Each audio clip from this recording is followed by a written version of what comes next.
Hello po, kumusta na po kayong lahat? So ngayon po ay gumala kami kasi wala pong pasok dito sa South Korea pag Chuseok. So ito po, tatlo po kami papuntang Busan. Puntahan namin ngayon ang Lotte Mall sa Busan at sa Lotte World Adventure. Doon po kami mamasyal. So kasama ko ngayon si My Love Ann Morales at ang kanyang kasama sa work si Ma'am Ira. So tara guys, let's go! So pasakay na tayo sa bus guys. So ayan, nagpila po. Ay marami po palang pasahero ngayon kasi Chuseok po siya. At pag Chuseok wala namang trabaho kaya ayan, gumagala po tayo paminsan-minsan para pang stress reliever na rin. Kasi pag tapos ng holiday ay trabaho na ulit. Ayan, so yan kasama namin si Ma'am Ira. Ayan, saka si My Love, si taga video ko, si My Love Ann Morales. Ayan. Yan o. Yan, ang ganda ni My Love dyan Ayan. So, yan. Parang smiling kami ngayon kasi walang ulan. Tsaka maganda yung panahon at makagala na rin. Ayan guys. So, habang nagsakay kami sa bus, ayan, ang nakita namin, ang ganda ng tanawin.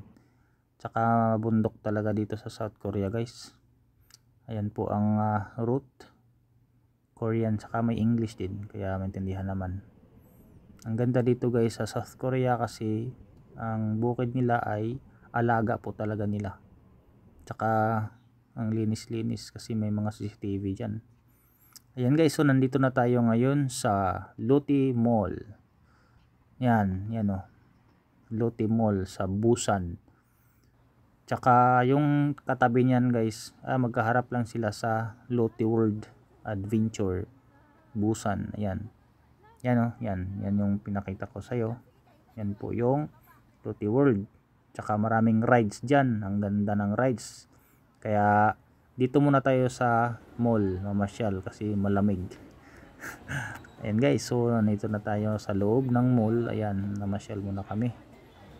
Tsaka naghanap kami ng mga sapatos. Pero hindi kami bumili guys, nagtingin-tingin lang.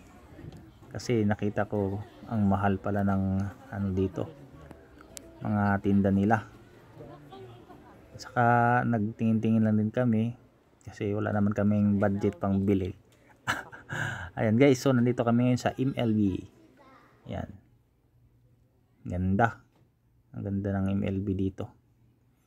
Tsaka may nagustuhan akong sana jacket. Ayan, so pinuntahan ko yung jacket, tiningnan ko kung magkano yung price ng jacket. At ngayon nagulat ako, ang mahal pala ng jacket na yan. 499,000 won po yan guys. So pag i-convert sa Pinas, nasa 20k po yan. Kaya kumain na lang po kami dito sa restaurant kasi napagod na po kami at nagutom sa kakalakad. Okay guys, yan lang po. Thank you for watching. God bless as always. Thank you.